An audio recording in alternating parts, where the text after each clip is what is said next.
El tiempo moldea las construcciones creadas por el hombre y las hace apreciables al gusto del explorador norteamericano.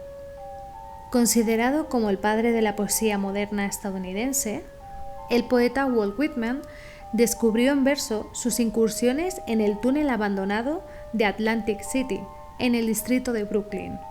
Era el año 1861. En Nueva York, en 1904, solo una semana después de la apertura del sistema de metro, el neoyorquino Leitchmudel Reisbull muere atropellado por un tren que se aproxima mientras explora los nuevos túneles. La empresa Interborough Rapid Transit responde erigiendo carteles de prohibido el paso en todo el sistema. Este trágico incidente puede ser la primera muerte de un explorador urbano en Estados Unidos y que comenzarán a colocarse esos carteles que tanto nos gustan a los exploradores urbanos. Ya hablando de grupos de exploración, en el año 1959, los miembros del Subcomité de Señales y Energías del Tech Model Railroad Club, del MIT, participan en excursiones a los túneles de vapor y los tejados alrededor del campus, una práctica que llaman hacking. Décadas después, en 1977, se funda en un mundo que estaba cambiando con nuevas generaciones de jóvenes que querían destruir las férreas ideologías e ideas de clase, la sociedad secreta The Suicide Club of San Francisco, un grupo que enumera la exploración marginal entre sus muchos objetivos. Se le acredita como la primera sociedad moderna de exploración urbana, fundada por Gary Warren y 3 amigos. Los eventos generalmente comenzaban y terminaban en la librería de libros usados de Warren, Circus of the Soul. El nombre del Suicide Club se inspiró en 3 historias escritas por Robert Louis Stevenson, donde los hombres que quieren morir pertenecen a un club. Warren fue influenciado por el dadaísmo y el surrealismo. Quería desconectarse de la realidad y conectarse con la superrealidad.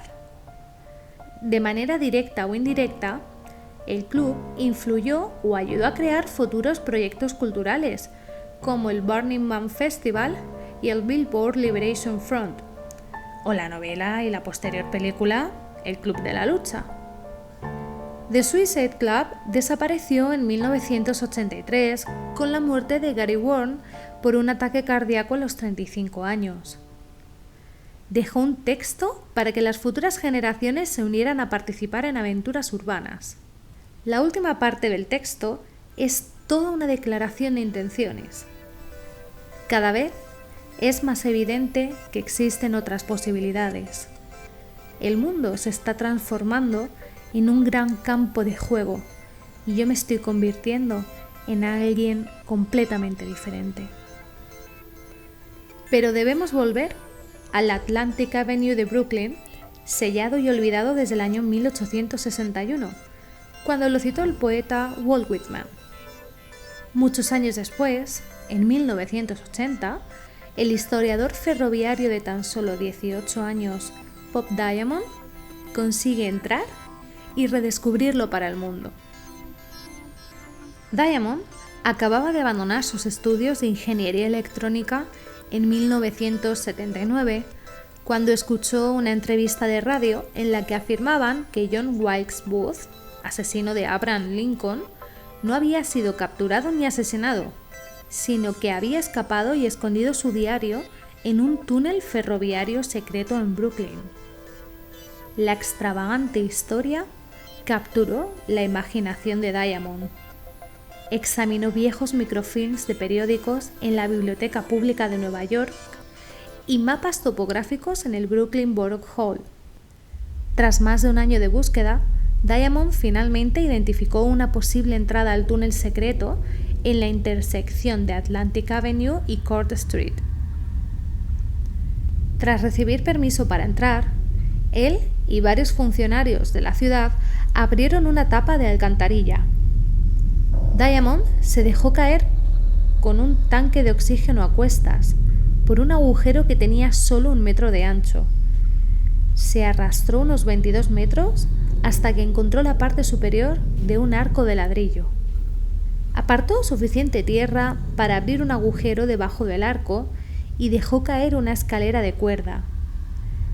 El haz de luz de su linterna desapareció en la oscuridad. Años después, declaró que su primera vez dentro del túnel fue como aterrizar en la luna. A principios de los años 90 del siglo pasado, comienzan a aparecer ensayos y libros sobre la exploración urbana, que en aquellos años se llamaban aventuras urbanas. Aunque de escasa repercusión, se cree que el primer libro fue escrito por Alan North, The Urban Adventure Handbook.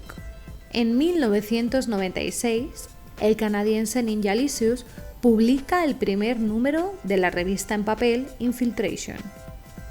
En la editorial del primer número, acuña el término de exploración urbana e introduce la idea de explorar áreas prohibidas de todo tipo como pasatiempo.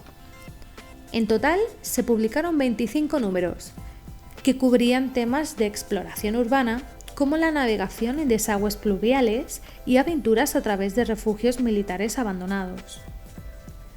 Su libro, Access All Areas, de 240 páginas, lleno de conocimientos, consejos y teoría, fue una guía para el arte de la exploración urbana, publicándose en julio de 2005, poco antes de su muerte. El libro sienta por primera vez las bases de la exploración urbana y servirá de evolución hacia el Urbex. Ninjalicious, cuyo nombre real era Jeff Chapman, murió con tan solo 31 años. Se cree que por el contacto con carcinógenos durante sus exploraciones en hospitales abandonados. A principios de los 2000 se comienza a tener una conciencia de movimiento urbex y se establecen lazos internacionales entre Australia, Estados Unidos y Europa. Una subcultura global emergente que se ha fusionado en torno a la exploración urbana. Cientos de miles de blogs y foros de discusión en línea emergen por la llegada de Internet. Se forja una identidad propia con la que surge una comunidad sujeta a reglas precisas. Una literatura de investigación pequeña pero creciente ha acompañado la proliferación de la práctica. Los exploradores urbanos norteamericanos están trabajando para documentar y preservar la cultura y la historia de estos edificios mucho después de que desaparezcan. A muchos de ellos, seguro que les gustará la cita con la que cerramos esta introducción al Urbex en Estados Unidos. No queremos saber nada de un mundo en el que la garantía de que no moriremos de hambre se paga con el riesgo de morir de aburrimiento. De Raoul Vaneigem.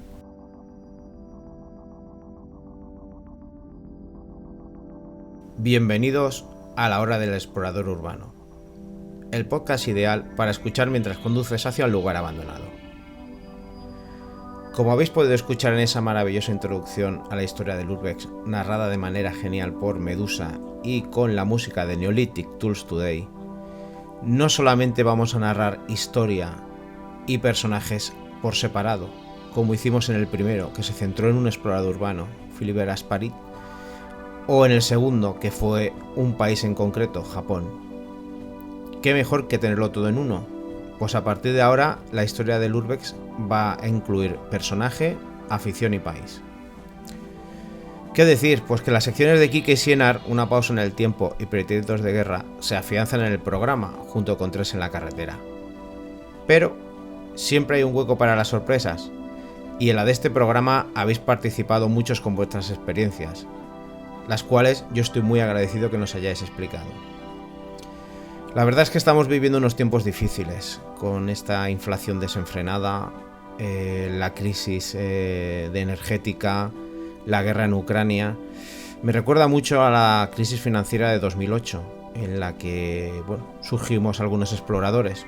Teníamos ahí latente en el corazoncito la exploración urbana, pero necesitamos ese pequeño achuchón para darnos cuenta que son las cosas importantes. Espero que por lo menos lo que los estáis pasando mal se os haga más amena con esta hora.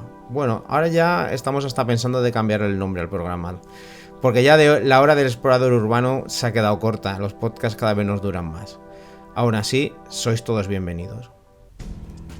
Bueno, a ver, mi nombre, el de Suki Urbes, Suki viene de hace muchos años, es como el diminutivo del diminutivo de uno de mis apellidos, y ese apodo digamos que lo tengo desde los 14, 15 años, en unas fiestas de agosto con un grupo de amigos y amigas, donde aparte que había mucho alcohol y demás, pues nos volvimos un poco gilipollas, con perdón, y nos íbamos poniendo más o menos motes. Y Suki viene eso del diminutivo de mi apellido, y luego de ese diminutivo aún más disminuido, por decirlo de alguna manera. De ahí viene Suki. Y luego Urbes es muy fácil. Cuando yo vi que en YouTube había mucha gente que se dedicaba al Urbes, pues adopté mi nombre que tenía en su momento y cambié mi... No recuerdo cómo tenía, Suki y el campo, no sé, y cambié Suki, puse Suki Urbes. Hoy vamos a iniciar una entrevista, como bien estáis sabiendo, estoy entrevistando a exploradores tanto de nuevo cuño como a veteranos. Yo pienso que cualquier entrevista o cualquier explorador es importante que nos cuente sus experiencias y cómo ve el Urbex. Hoy precisamente vamos a hablar con un explorador con el que yo considero que tengo buena amistad. Se llama, no sé si lo pronuncio bien, si es Chucky o Shuki Urbex. ¿Qué tal, Chucky? Muy buenas, tío. Bueno, pues es más Suki que Chucky. ¿Tú te definirías como explorador de nuevo cuño? Como muchas personas que dicen, no, si yo empecé con 5 años. Digo, claro, con 5 años empezaste, pero no sabías que era explorar con 5 años. No, a ver, digamos que dedicándome a esto más o menos en serio, pues llevaré unos 7 años máximo. Evidentemente todos de críos nos hemos metido en todos los sitios que hemos podido, ya nos gustaba, pero no era lo mismo lo que hacías cuando tenías 14 años que lo que haces ahora, no tiene nada que ver. Antes era entrar por entrar, sin ningún tipo de norma ni civismo ni nada, y ahora sí que lo tienes mucho más controlado. Así que yo no soy ni de los antiguos ni de los nuevos, yo estoy entre medias de las dos cosas, por decirlo de alguna manera. Bueno, pero a ver, 6-7 años, eso yo creo que ya es un veterano, para mí, teniendo en cuenta que la gente a los 2 o 3 años se cansa. Ya, eso sí, mucha gente dura muy poquete, también porque se piensan, mi forma de pensar, ¿vale? Que yo subo 4 fotos de 4 sitios súper chulos y ya voy a ser el rey del mundo. Y eso le pasa a mucha gente, que suben 2 vídeos, por ejemplo en YouTube, suben 2 vídeos súper chulos y se piensan que se van a comer el mundo. Al llevarse el chafón que se suelen llevar, lo suelen dejar, eso pasa a mucha gente. Y, a ver, veterano no soy porque tanto tú, por ejemplo, yo te conocí, cuando yo empecé a ti te conocí en YouTube y demás, como muchos otros llevabais muchos más años que yo. Entonces no me puedo considerar veterano, pero tampoco me puedo considerar de los novatos que llevan 1 año, 2 años o cosas así. Entonces, por así decirlo, tú te empezaste a interesar por la afición, por los vídeos que veías en YouTube de otros exploradores. Yo empecé haciendo vídeos yo de fotos. Digamos que hacía fotos de plantas y de pueblos en ruinas, y cuando empecé a subir mis montajes, que eran súper cutres, en YouTube me di cuenta que había un mundo que se llamaba Urbes. Yo no lo conocía para nada, no había sabido nunca nada de lo que era el Urbes, por decirlo así. Y claro, cuando empecé yo a subir material a internet es cuando me di cuenta que había un mundo entero de esto, habían miles de personas haciendo lo mismo. Que entonces es cuando yo empecé cuando me cambié el nombre que tenía, yo tenía, no me acuerdo si era Suki Aventuras o Suki por el Monte, no me acuerdo cómo llamaba en su día. Entonces me cambié a Suki Urbes en ese momento, cuando vi que había una afición a esto tan grande. Vale, pues si quieres, si te parece bien, ahora vamos a empezar propiamente con las preguntas de la entrevista. La primera sería, defíneme para ti, ¿qué es un explorador de lugares abandonados? ¿Qué es para mí un explorador de lugares abandonados? Hombre, pues alguien a quien le gusta la aventura y le gusta salir a ver cualquier sitio por el que haya pasado el ser humano a tocar cosas.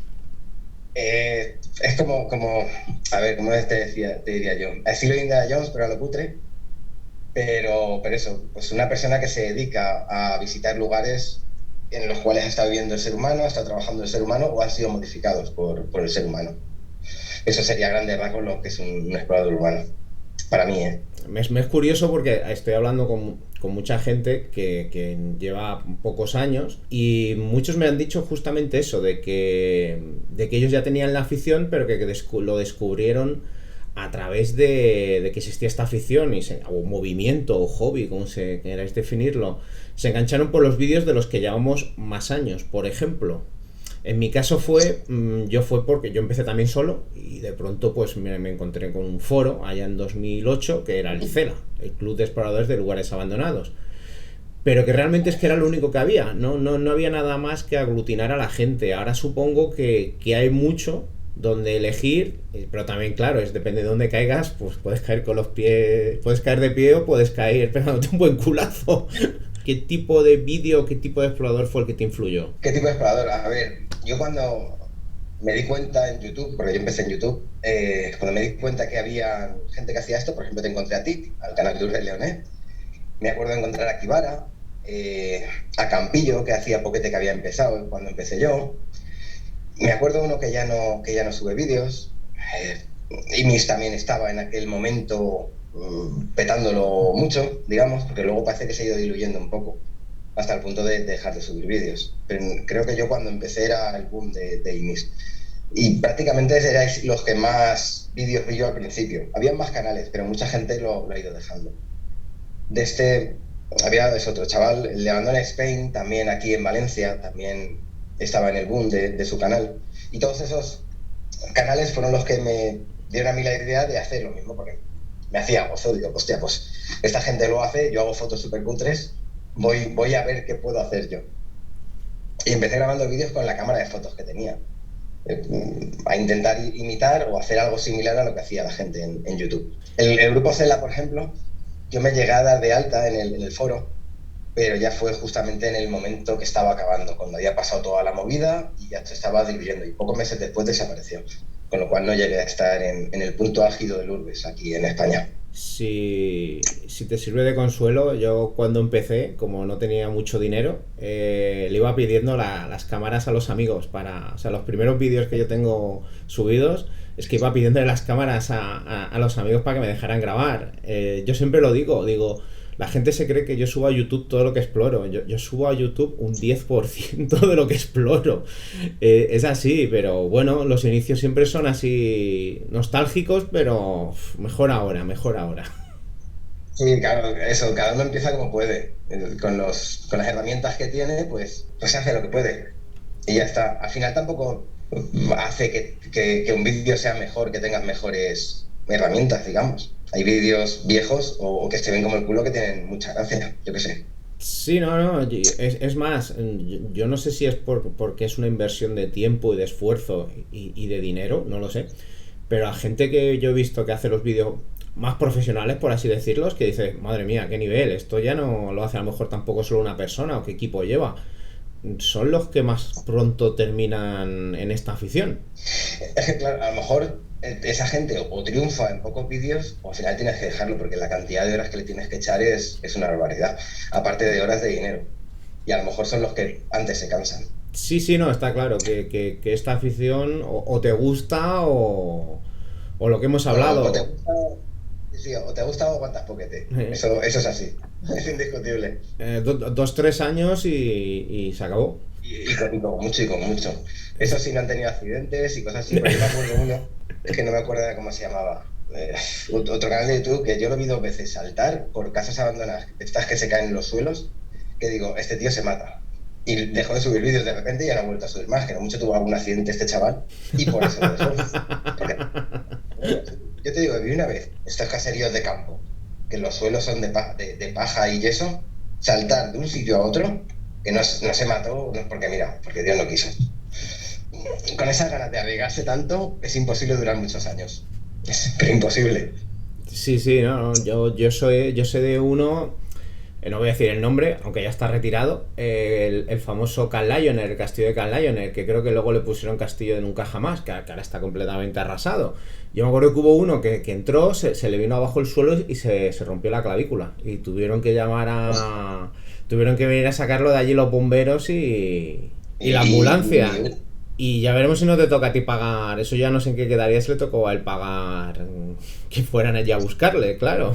Pues puede ser, pero simplemente la experiencia que pasó el chaval, igual se le quitaron las ganas de hacer un poco Sí, por no, ahí no, de no, tonto. no volvió, ¿eh? Ese ya no volvió a... Que esto se cree la gente que sí, que es muy divertido y jiji, jaja, pero que a ver que esto tiene su riesgo, ¿eh? Que es una afición... Claro. Si te pones a mirar, hace pocas semanas aquí en Valencia, un chavalillo o una chavala también se mató. Va a subirse en un tejado por ahí. Se rompió el tejado y se cayó para abajo y se esclafó. Y esto ha pasado de vez en cuando y sigue pasando. O sea, es que el riesgo siempre está ahí. No es una cosa para tomárselo a la ligera, ¿no? Bueno, y fíjate, la semana pasada yo leí una cosa con la que siempre hacías bromas entre comillas, de, a ver si puede pasar. Pues la semana pasada en Alicante un chaval le pasó que entró en un edificio abandonado en Alicante y se encontró un tío muerto, que llevaba ahí muerto una semana. Sí, porque estaba medio momificado y todo, el hombre, por lo visto. O sea, Sí. que eso ya no sé, eso ya de la cabeza no se te va, ver un muerto. No te se va, mira, te voy a contar una anécdota. El otro día estuve explorando, me fui un día entero con Marcos de Exploraciones, más o menos por aquí, por mi zona, y fuimos a un prostíbulo, ¿vale? En el prostíbulo estaba súper destrozado, habían sacado todo fuera, y bueno, me encontré una cabeza de un maniquí, y la primera impresión me dio que era una mujer, que la cabeza era una mujer, y me dio un mal rollo que lo flipa. O sea, también hacía poco había pasado esta noticia, y al ver en la cabeza el pelo que estaba quemado del sol, que parecía como podrido, me dio un mal rollaco, pero vamos, un susto de estos que en la cámara no se nota, pero que te echas para atrás, que dices, joder. Un día, pues mira, nada más da una idea, un día voy a hacer un especial de sustos que te llevas en lugares abandonados, pero sustos que te prepara la gente cabrona. Como a mí me ha pasado entrando en la leprosería esa tan famosa que pusieron como un maniquí vestido de enfermero, que pegué yo también un salto tremendo. Un día voy a hacer un especial de sustos que nos hemos llevado en sitios que nos preparan para que nos caguemos de miedo, que nos preparan otra gente. Joder, pues también esos que los preparan ya tienen ganas de dar por saco, macho. Sí, Porque, sí. a ver, los sustos a veces no hacen mucha gracia. El primer ímpetu que te pega al cuerpo no es bueno, ¿no? Y trampas desde no hacerse mucho daño, como un cubo arriba que pisas el cable se te cae el cubo con el agua, a otras ya como más mala leche, como que se vence un armario. Yo de esas me he encontrado, ¿eh? Ya. Yo, gracias a Dios, no me he encontrado nada de eso. Y espero que no me lo encuentre en mucho tiempo. Yo vi una que era en Polonia, esto pusieron en el vídeo, no sé si era verdad o no, pero pusieron el vídeo por ahí por las redes, que era subiendo las escaleras y que había como un gancho con un clavo. No sé si te suena. Hostia, no, pero eso es tener muy mala leche, ¿eh? Pero no, con muy mala folla, yo veo eso y digo, me cago en su puta madre, con perdón. Disculpa. No. Yo veo que es muy mala gente para hacer eso, pero muy mala. No te preocupes que le voy a poner explicit en iVoox al audio. No, perdona, a mí se me saltan sin sueltos. Bueno, más que nada que están tus hijos por ahí, que no. Lo que se manda para abajo, pero saco la uno por ahí. Vale, pues mira, te voy a hacer otra pregunta. ¿Tú crees que esta afición es una contestación al ocio reglado de entretenerse la sociedad? Yo creo que no. No, es una cosa diferente. También lo de hacer fotos, por ejemplo, a sitios abandonados o meterse en ellos, yo creo que existe desde siempre. Que esté subido a internet o no, está claro que antes no había internet, entonces no se subía. Pero yo creo que es una cosa que siempre se ha hecho. Sería como decir que el senderismo o irte por el monte Sí. sería una forma de salir del ocio normal. Yo creo que son cosas diferentes. A la gente que le gusta el urbex también le gustará a lo mejor los conciertos heavies o irse de discotecas o lo que sea. Esto lo que sí tiene es un ocio relativamente barato y bastante, a ver cómo decirlo yo, emocionante no, pero a lo mejor enriquecedor, digamos, ¿vale? No es como otras cosas como a lo mejor jugar a la consola, que lo puedes hacer sin ningún tipo de riesgo y la emoción no es tanta. Aquí es muy emocionante ir a un sitio que no has visitado nunca y meterte a ver qué pasa o qué encuentras. ¿Cuál es el sitio que más te ha sorprendido hasta ahora? Me refiero a sorprender tanto como tú quieras, sí, para lo bueno, para lo malo, para lo bonito, para que me lo pasé mal, para que sea un sitio que guarde un recuerdo increíble. ¿Cuál sería? Ya sé que es difícil porque son muchos años y muchos sitios, pero alguno que te venga rápido a la cabeza. El primero que ha venido, un tipo de bodeguilla, museo franquista, que estuve hace ya unos cuantos años, y es uno de los sitios que recuerdo, por ejemplo, que estaba grabando con la cámara y me temblaban los brazos que lo flipas, de lo nervioso que estaba y emocionado. Ese sitio lo tengo grabado y a fuego. ¿Pero por qué? Porque es de los sitios... ¿El qué? ¿Pero por qué, digo? Pues no sé, porque no me esperaba ver la cantidad de cosas que habían ahí dentro. Eh, y, a ver, tuvimos que entrar por una ventana de los sitios así más chungos que he entrado. Y no sé, el cúmulo de cosas me ponían bastante alterado, digamos. En muchos sitios está súper tranquilo, son sitios bastante abandonados. En mi vídeo no son grandes lugares, pero la mayoría son sitios normalillos, en los cuales vas bastante tranquilo. Pero este, por ejemplo, la verdad es que al ver las banderas falangistas, los pósters de Franco, cabezas de ciervo, trofeos de caza, todas esas cosas, la verdad es que me hicieron ponerme bastante nervioso. También puede ser que el tema de Franco me haga un poco más rollo, no sé. Pero ese es el sitio que más se ha grabado ahí a fuego, donde más nervios o la experiencia más radical que he tenido.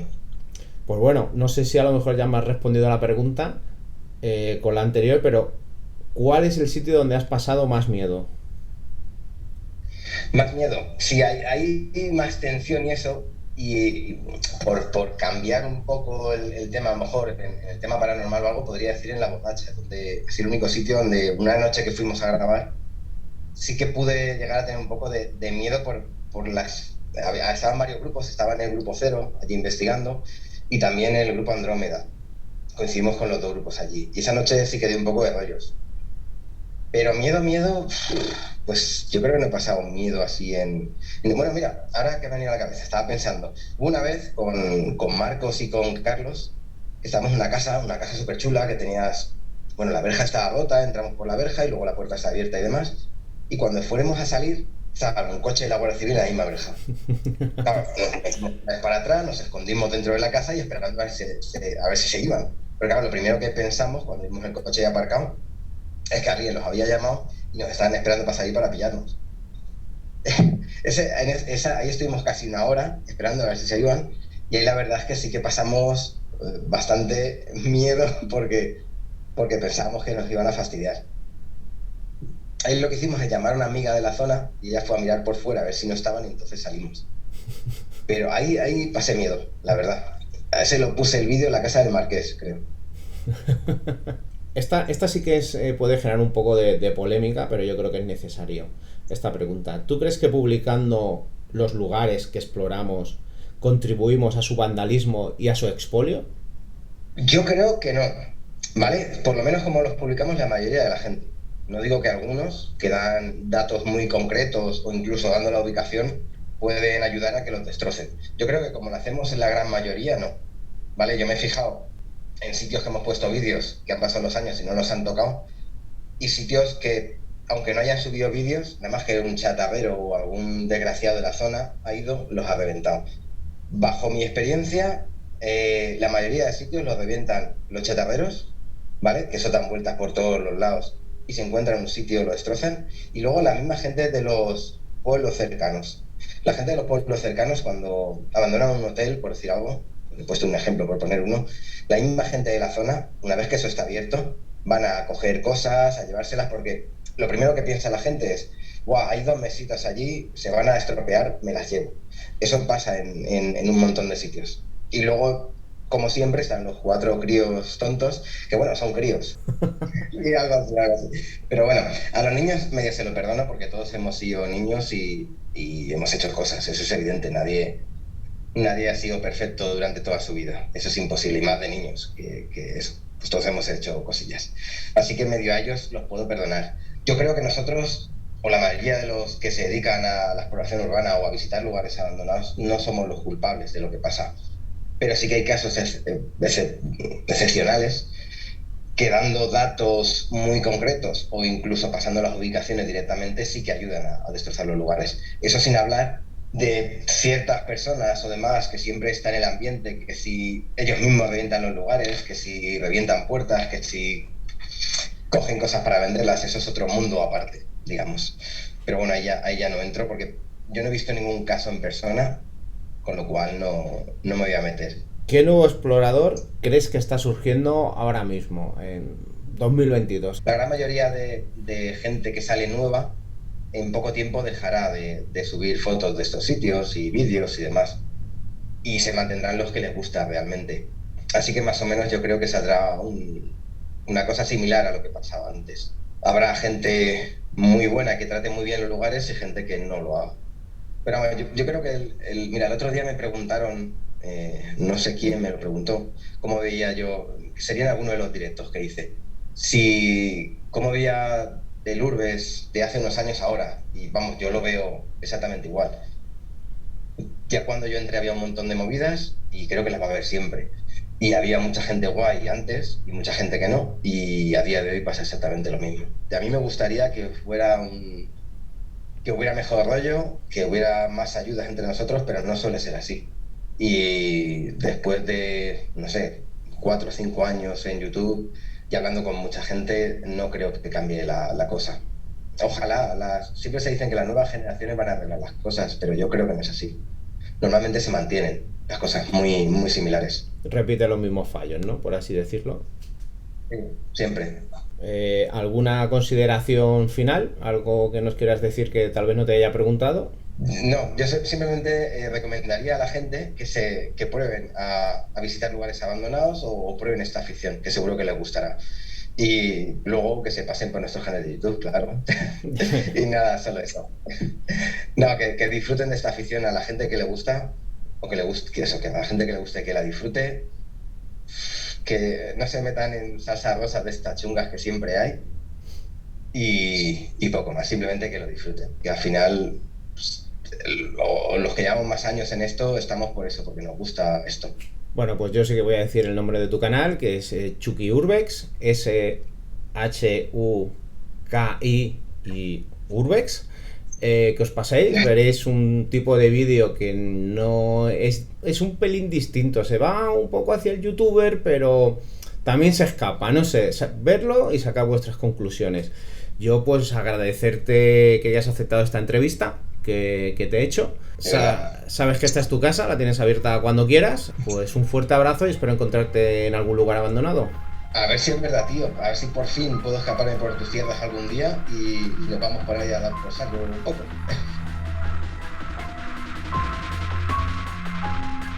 En breve, una pausa en el tiempo.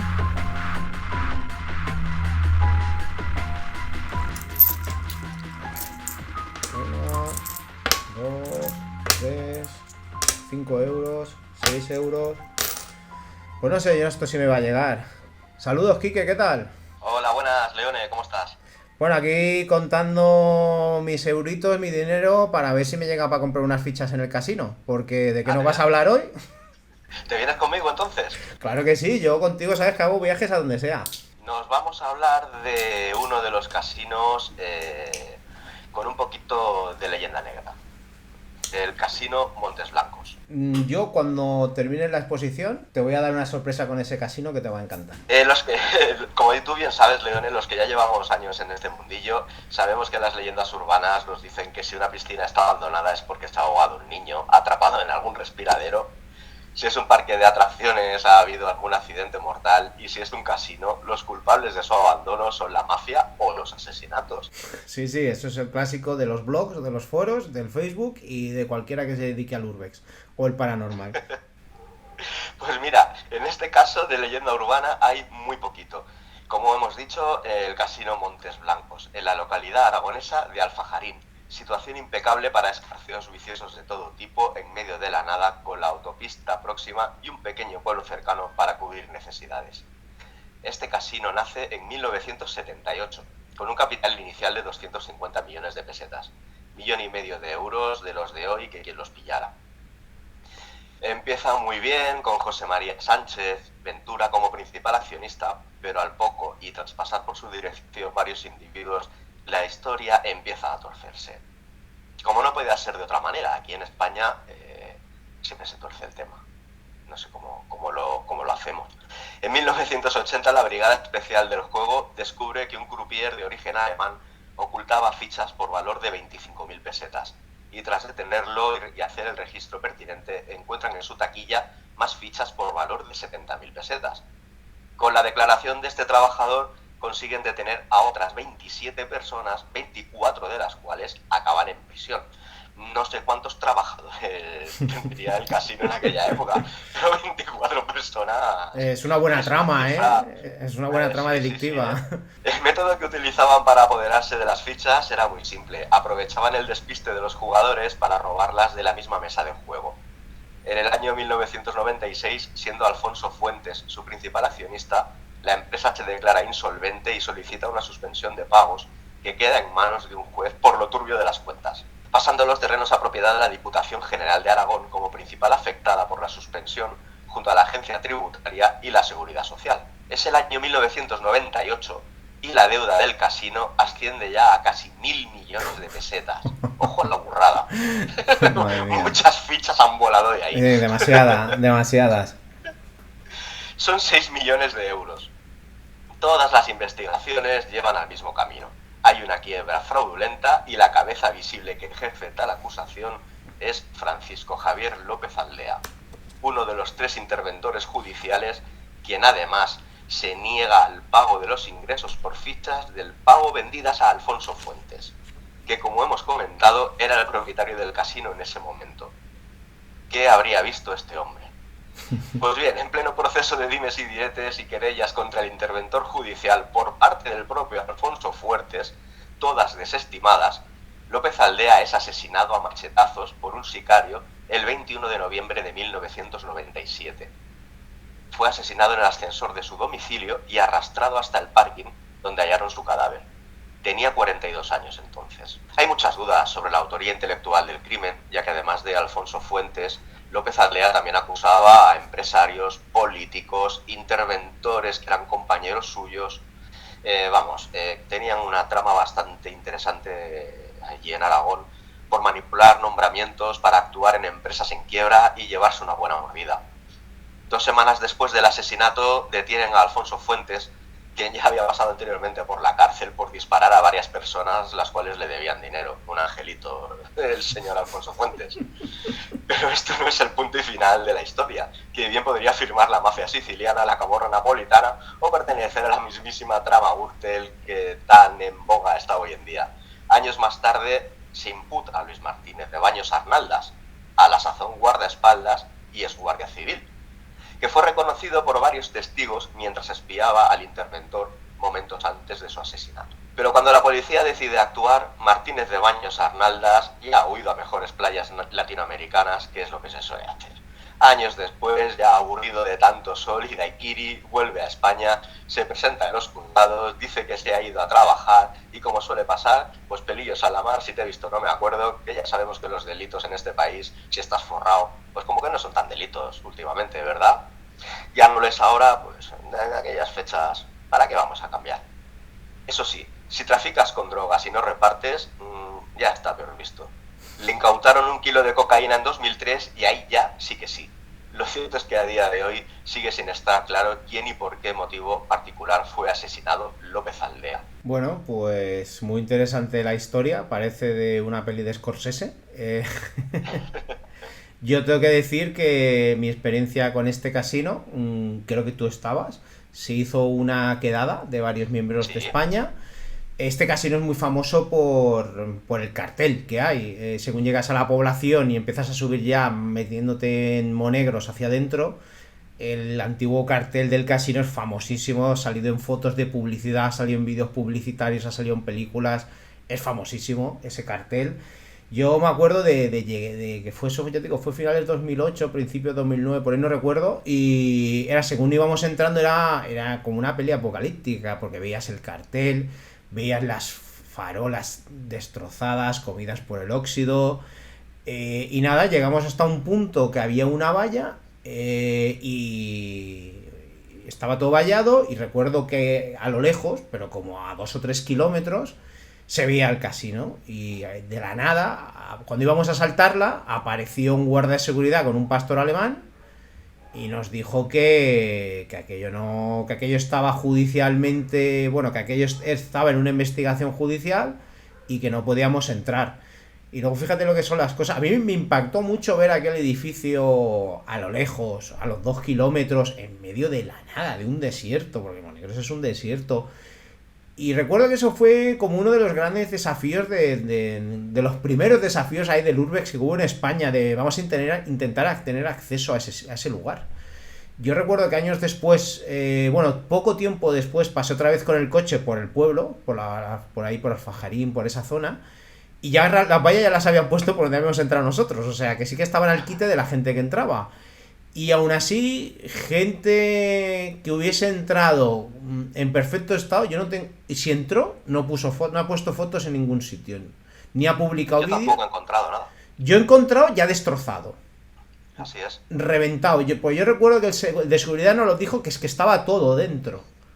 Porque nadie podía sacar ni meter nada. Y estaba todo precintado con precinto de la policía. Y estaba todo, las mesas de jugar, todas las máquinas, todo. Y yo pues supongo que ya llegado el momento, pues supongo que las venderían todas, pues para pagar lo que fuera. Y ya eso se quedó abandonado y yo solamente he visto fotos del lugar destruido completamente. Así es que durante muchos años ha tenido vigilancia privada. Sí, era de los lugares míticos de infiltración en la exploración urbana. Y bueno, y pues ahora te voy a contar la sorpresa que yo tengo respecto a este casino. Resulta que yo trabajando en un catering, y no te estoy hablando mucho, poco, a lo mejor un año después de que intentáramos entrar, me pongo un día a hablar este tema con un cocinero de allí del catering con el que me llevaba yo bien y me dice, no me lo puedo creer que eso esté abandonado. Digo, sí, está abandonado. Y dice, pero si yo estuve trabajando allí. Digo, que tú estuviste trabajando allí de cocinero. Y dice, si yo me lié con la hija del dueño. Digo, ¿qué dices? Y dice, sí, dice, ¿tú sabes la de millones que se movían ahí? Se venían los jeques árabes en helicóptero. Y por ejemplo, cuando había el día, vamos a hacer el día de las carreras con Ferrari. Venían millonarios de toda Europa con Ferrari y montaban un circuito por allí por Monegros.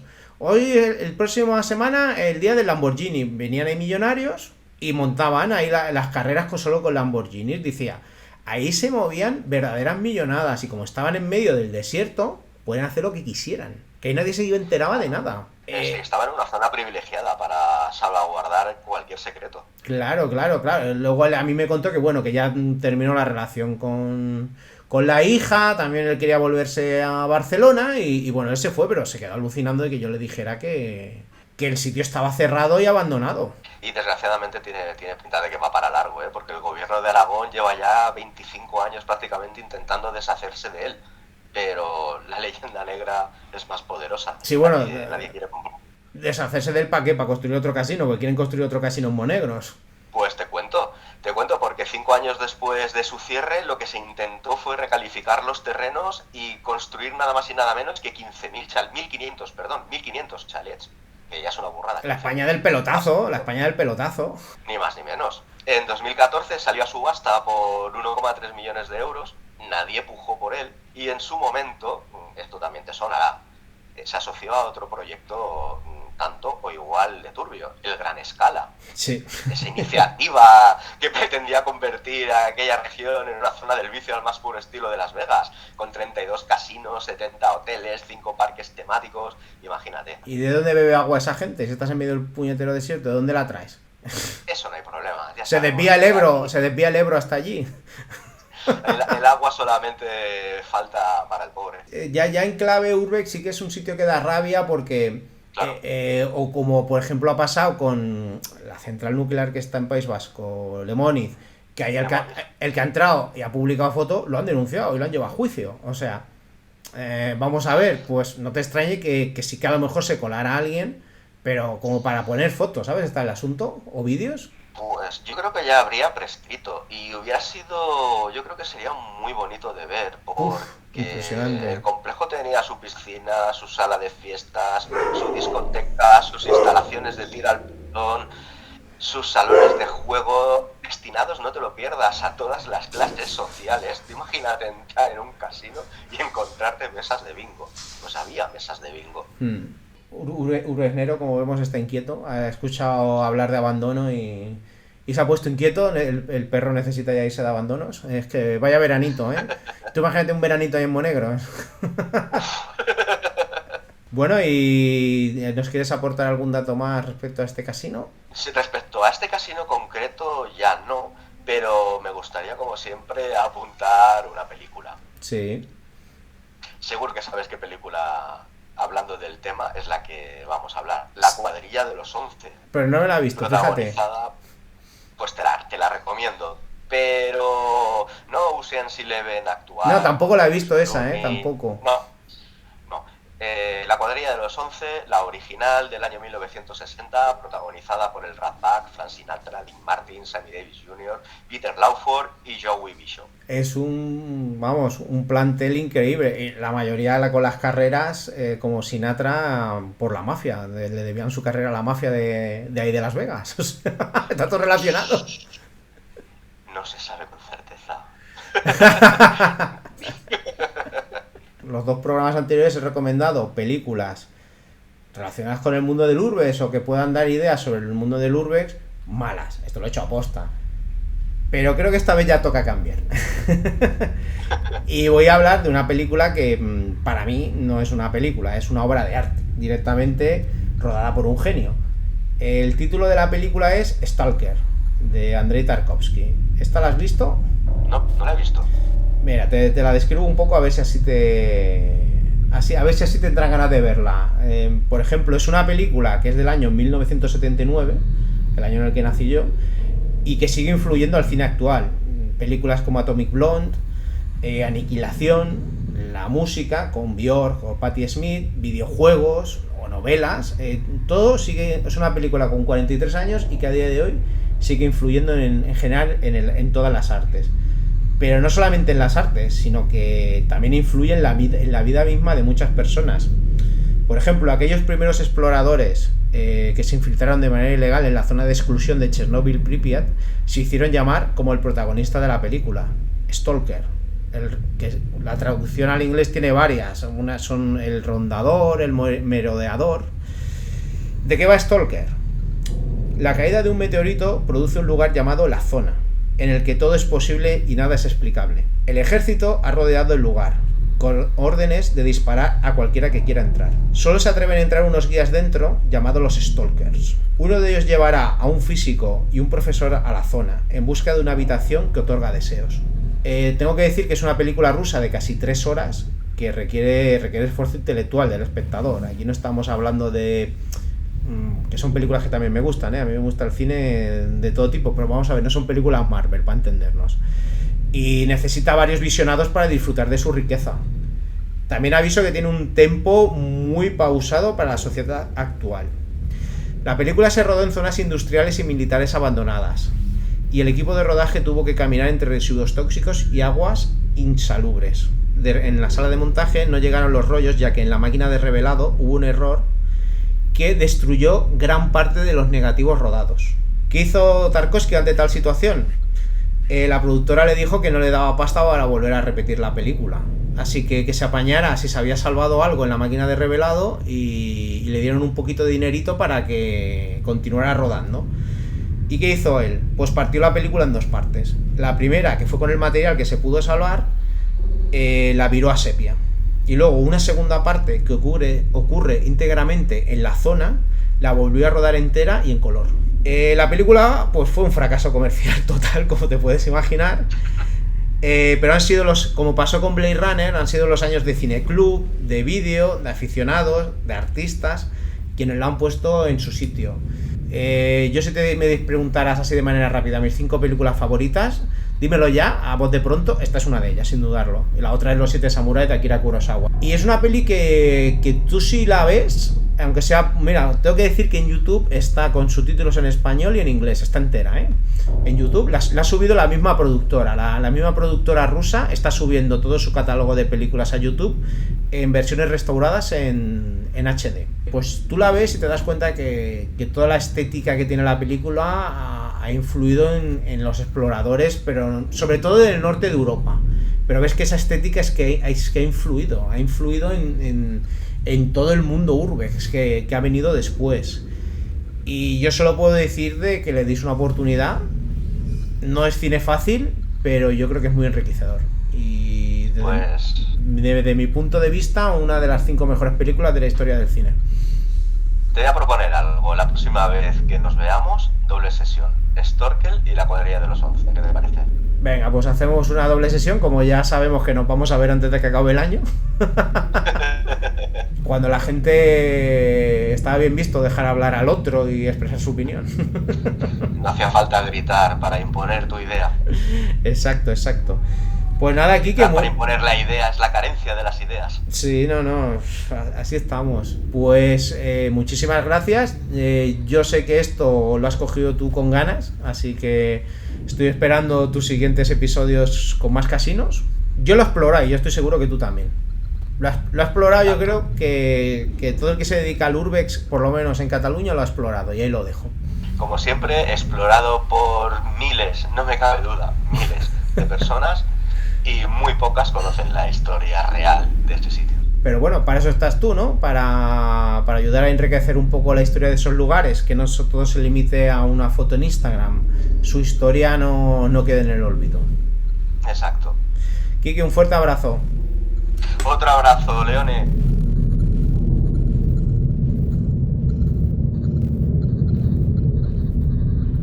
Vale, espera un segundo que a ver que accedemos a la autopista. Espera, por el carril intermitente y ya está. ¿Qué tal, exploradores? Saludos. Aquí estamos Medusa, Urbesnero y Leone. 3 en la carretera. ¿Qué tal? Muy bien, ¿qué tal a todos? Buenas tardes, mañanas, noches. Sí, cuando lo escuches este podcast. Vale, pues hoy venimos de ver un centro de ocio muy chulo. Se lo tenemos que agradecer a Ardilla. Ha sido quien nos lo ha pasado.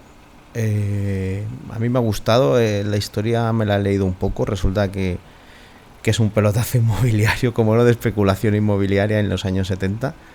Era construir igual que ahora lo que se hace, se construye el campo de golf y las casas y los chalés alrededor. En aquella época era el centro de ocio y toda la urbanización que quisieron hacer. ¿Qué ocurrió? Que bueno, pues se vio que aquello era una ilegalidad, que no iba a ser solo un centro de ocio, que estaban removiendo tierras y por suerte, aunque la montaña quedó un poco herida, se consiguió parar. Y ahí se quedó ese centro de ocio con sus pistas de tenis, de fútbol, sus piscinas y bueno, pues estuvo funcionando unos años y por desgracia ya paró actividad y bueno, pues carne de explorador urbano. ¿A ti qué te ha parecido? A mí me ha gustado mucho. A mí me ha gustado también. Pues la verdad es que choca mucho cuando he visto la garita esa de acceso a esa futura zona residencial, una garita abandonada con solares abandonados también pendientes de construir que nunca se llegó a ello. Bueno, es un sitio curioso. Los ecologistas, para conseguir pararlo, una de las cosas que cuando llevaron a juicio a la constructora es que era un sitio de que la tierra cuando llueve se mueve mucho y que es que era una locura porque todas las casas se iban a rajar y se iban a mover. Pues efectivamente el coche lo hemos dejado aparcado en una carretera que estaba rajada, si te acuerdas, sí, por las lluvias, o sea que era una carretera de pelea apocalíptica y bueno, la valla estaba toda tirada, hemos accedido andando. Sorpresa, lo primero la piscina, que era chulísima, una piscina olímpica, tenía una buena medida, los vestuarios y demás, y luego ya hemos accedido a la parte de lo que era el restaurante, que querían hacerlo, bueno, o lo hicieron en plan museo, porque habían traído como una especie de mola o algo así para moler lo que era la oliva, las piedras y... Oliva o almendras, eso no se sabe. Por la zona en la que está, yo te diría que era más de moler almendras. Bueno, a ti, como vienes de familia hostelera, me imagino que te habrá gustado mucho ver todas esas cocinas que tenían los platos y tenían los electrodomésticos y lo tenían todo. Sí, lo tenía todo, no estaba mal, pero se notaba que alguien había pasado antes por esa cocina. O sea, se había abandonado, habían ocupado, porque habían cosas que por el año en el que se abandonó pues no tenían que estar ahí, pero bueno, también vimos que cierta parte del complejo parecía que de vez en cuando puede ser que fueran, ¿no? Pues yo creo que tienes ahí unas barbacoas a tu disposición, tienes ahí unas pistas de fútbol para jugar. Yo creo que la gente sencillamente pues iba allí, pues notaba que de vez en cuando iban allí a hacer algún tipo de barbacoa. y que estuvo ocupado, sí, se nota que también estuvo ocupado porque hemos encontrado que en las camas hasta hace no tanto han estado viviendo. A mí lo que más me ha impactado era el bar de la piscina, la verdad. Me parece un sitio de los de antaño. De hecho, me recuerda al Club Montemar, el que estaba por San Juan, yendo hacia San Juan. Me recuerda muchísimo el típico bar de la piscina. Lo que ocurre es que este tenía las paredes forradas de tela, algo curioso. Sí que es verdad que tenía unas cortinas como de oficina, de estas que son por paneles pequeñitos. O sea, era rancio, era muy cañí. De Cuéntame, Pero era muy curioso, la verdad. Era acogedor, digamos que era así. Y los vestuarios también eran muy acogedores. Sí que es cierto que nos ha acompañado mucho la luz del atardecer que entraba, que lo hacía todo muy bucólico, pero a mí me ha gustado mucho esos tonos azules, esas puertas blancas descorchadas de las entradas al vestuario, las corcheras de la piscina también tiradas a lo largo de todos los vestuarios, y esto estaba preparado para que entrara muchísima gente. O sea, era una piscina olímpica y los vestuarios, no exagero, pero igual que habían 30 o 40.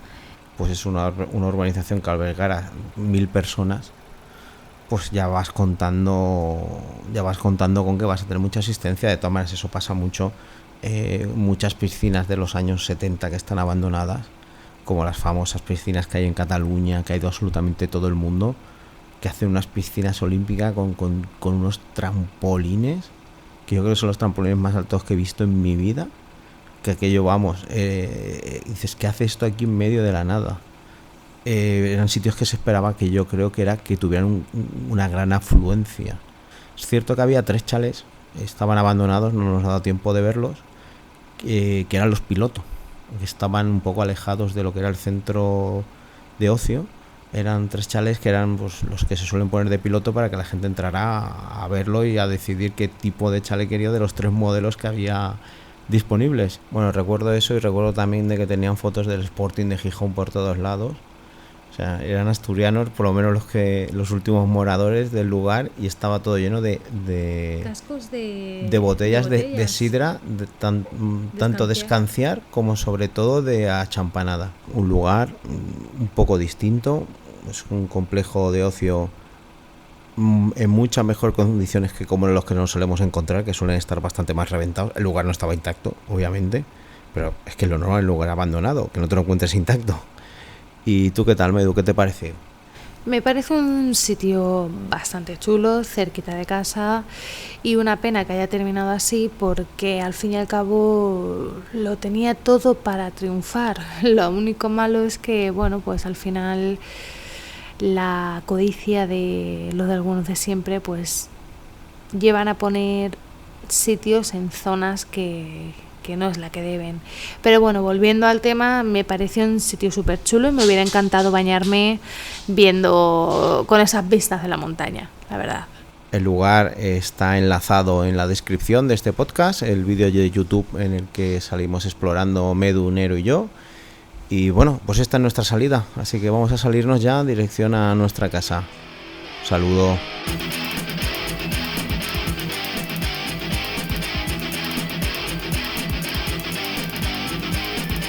Estoy muy agradecido de que nos hayáis hecho llegar vuestros comentarios, vuestras anécdotas, vuestras aventuras.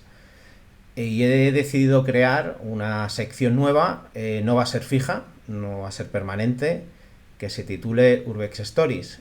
Que el tema relacionado sea el de gente que te encuentras en un lugar abandonado. Puede ser cualquiera, puede ser la policía, puede ser alguien que entra a robar, puede ser otro explorador. En este caso han llegado muchos comentarios. Lo vamos a leer todos los integrantes de la Hora del Explorador Urbano. Mis buenos amigos Quique, Sienar y Medu, por supuesto. Y voy a abrir fuego yo. Voy a comenzar con un explorador que para algunos es una verdadera leyenda del Urbex y para otros es un verdadero talibán de la exploración urbana. La leo tal cual. En un orfanato en medio de la montaña, la primera vez que entré a explorar, me encontré unas personas disfrazadas de monjas y monjes, haciendo espiritismo y capulladas de esas. Y cuando me vieron me pidieron que me largara del lugar, que estaba perturbando la paz del sitio. Esta experiencia nos la envía Ardilla, a quien le envío un gran abrazo y espero algún día convencerlo. Se me ha olvidado decirlo. De las personas que han enviado los comentarios, una va a ser el entrevistado del siguiente programa. No voy a decir quién, pero quedas con los nombres porque va a ser al siguiente al que entrevistaré en el próximo programa. Experiencia por Ardilla. Vamos a por la siguiente experiencia. Practicando rurex en un pueblo abandonado, me encontré un guarda de coto que vivía allí. El hombre estaba enamorado de las perdices y no paró de hostigarme porque sabía que había ido allí a robarle sus perdices. Esto está enviado... ¿Qué tendría con las perdices? ¿Qué ocurría allí?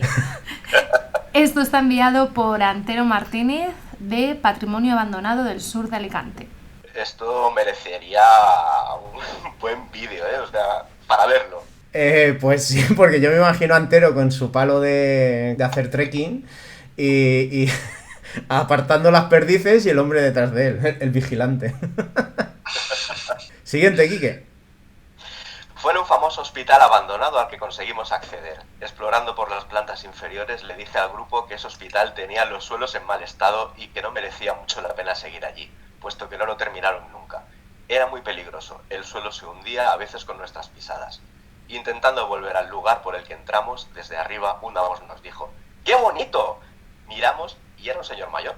Nos dijo: ¡qué bonito con vuestra edad! Colaros donde no debéis. Nos escoltó hasta la salida y nos expulsó del lugar sin pronunciar un solo taco. Años después, tras realizar una recreación bélica de la Segunda Guerra Mundial en un pueblo, acudimos a comer a un restaurante con nuestros uniformes nazis. El camarero que nos atendió era ese mismo señor mayor. ¡Qué casualidad! A ver, Sienar, explícanos estas coincidencias, que el comentario es tuyo. Bueno, el restaurante y el sitio están enfrente, cruzando la carretera. Algo tendría que ver. Pero, a ver, para la gente que no haya escuchado programas anteriores, que no se asuste, explica a lo que te dedicas, a las recreaciones. A veces se van a pensar que es que tú vas por la calle vestido de nazi. Porque nazi es digno de ver también, Ahí en el restaurante, todo el nazi. No, es un lugar que ya tiene su solera en cuanto a las recreaciones históricas. Hay mucha gente que ya pasa por allí. Es habitual. Están acostumbrados, quiero decir, por lo menos en el restaurante. Bueno, comentar que es que Sienar tiene... Bueno, no sé si perteneces a un grupo de recreación de la Segunda Guerra Mundial, pero bueno, no solo van de nazi, van también de ejército americano, español... Pero dio la casualidad de que, pues eso, fuisteis a ese restaurante de una recreación vestidos de nazi y os encontrasteis al señor. Así es. ¿Sabes que Iker Jiménez dice que las coincidencias no existen? Yo estoy totalmente seguro de que tienes razón. Bueno, pues ahora te toca a ti... te toca aquí a ti leer, que es bastante más corto que el tuyo. Sí, no nos engañemos. El explorador Kiyoyuya es lo más raro que me he encontrado en un abandono. Persona, animal o cosa. Para los tres campos sirve la misma respuesta. Kiyoyuya. Hostias. Por Quique. Aquí presente. Eso es amor. Explícanos un momento. A ver, esto para quien no lo sepa. Kiyoyuya, bueno, es que el KGB yo creo que ya no existe. El Comando Gasolinera Barcelona, pues era un grupo de exploración urbana que nació a principios de los 2000 en Cataluña, en Barcelona, que Quique era integrante, Kiyoyuya, Sergio T, Umpi y yo. Y bueno, pues con Kiyoyuya vivimos muchas experiencias curiosas. Explícanos alguna, Quique, ya que la has puesto, porque tú has hecho un comentario muy pequeño, pero ahora desarróllalo.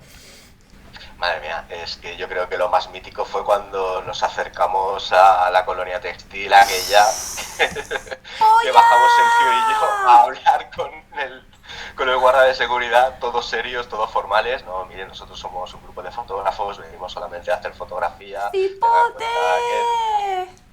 Exacto. Y así esto es lo que se escuchaba de fondo. Nosotros con cara de póker, y yo le decía a Sergio susurrando de vez en cuando veía que el guardia de seguridad miraba hacia arriba, hacia las vías del tren. Tumbar las vías del tren, estaba tumbar las vías del tren, no se olvide. Todos, sí que estaba la de Yo le decía, yo creo que no entiende lo que ha dicho, aún no la ha entendido. Cada uno disfruta de la vida como quiere. De todas maneras, vemos la vida muy diferente, Kiwi y yo, pero es cierto que disfrutamos en él mucho. Y tenemos momentos míticos como cuando nos colamos en el metro, aquel experimental en París, que bajamos por el hueco del ascensor, hostigados por él. Bueno, pues ya que yo he hablado, ahora yo soy el siguiente. Venga, siguiente comentario. Aparcamos el coche cerca de los lavabos de una ecoaldea.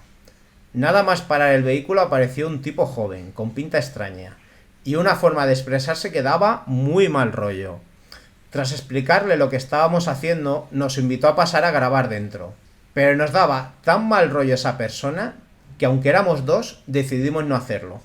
Mientras nos alejamos del lugar en nuestro coche, no paraba de chillarnos. Es difícil describir a esa persona, pero daba miedo. Por Chucky. Bueno, esto es una experiencia que hemos tenido todos, de encontrarnos con gente que nos ha dado miedo. Yo, por ejemplo, en Valencia, mira, cuando conocí a Unsur y a Ardilla, en una quedada en Valencia, en 2009, la famosa de la Videsa, aquella, nos llevaron de ruta por la ruta al bacalao, entonces, de discotecas. Entonces nos metimos en una abandonada y en los sótanos, pues yo me encontré a un lituano gigante que vivía allí. Y no se me olvidará nunca. Tú estabas, creo, Quique, ¿verdad? Tú viniste a la de la Videsa, ¿no? Sí. ¿Te acuerdas que yo estaba aguantando la puerta y mientras el lituano tirando del otro lado, yo gritando ¡ayudadme! ¡ayudadme! Y ahí era como en las películas, cada uno tirando, uno quería abrir y yo no, ¿sabes? Entonces ya, cuando ya llegasteis, abrí. Y bueno, a ver, era un tío gigante, era un tío enorme, pero la verdad es que él tenía más miedo que yo, porque decía que ya habían entrado varias veces bandas de rumanos a robar al sitio y le habían pegado palizas. Entonces pues el hombre vivía con un poco de miedo. Ya vio que no le íbamos a hacer nada y se calmó.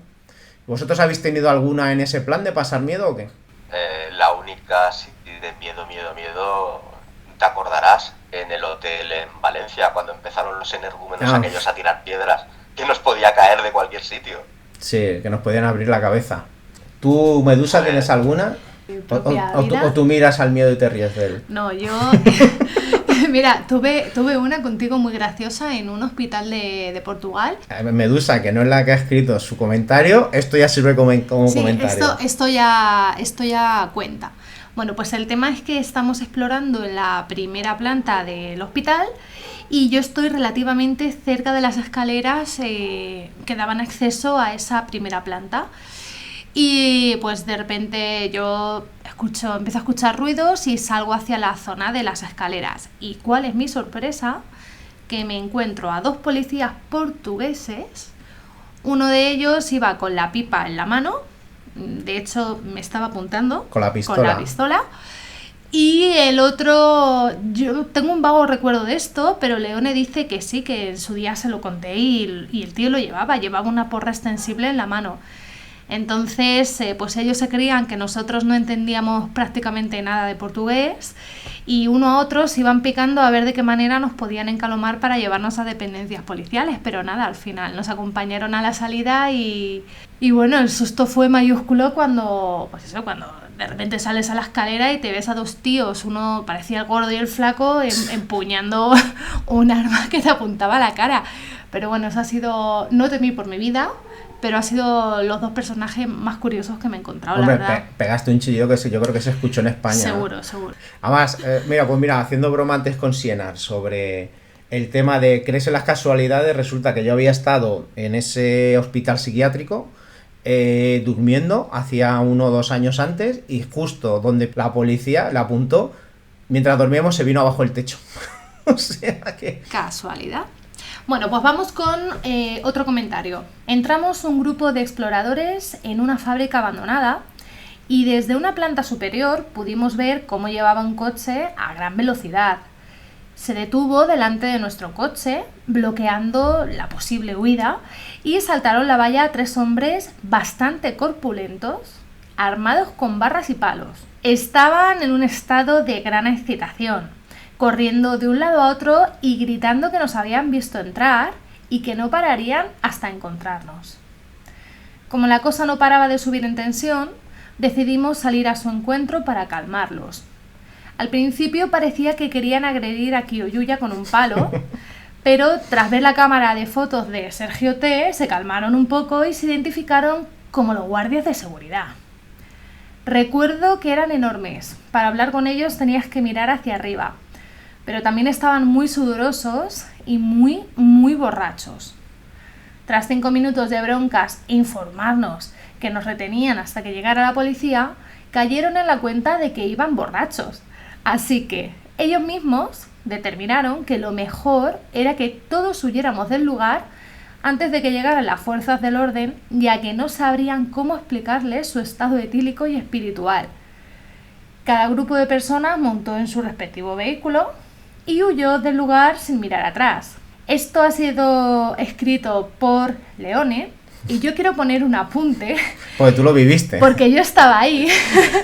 Yo estaba en esa exploración con el KGB y recuerdo que los tíos estaban súper enfadados, aparte de porque venían borrachísimos, porque les habíamos jodido un cumpleaños.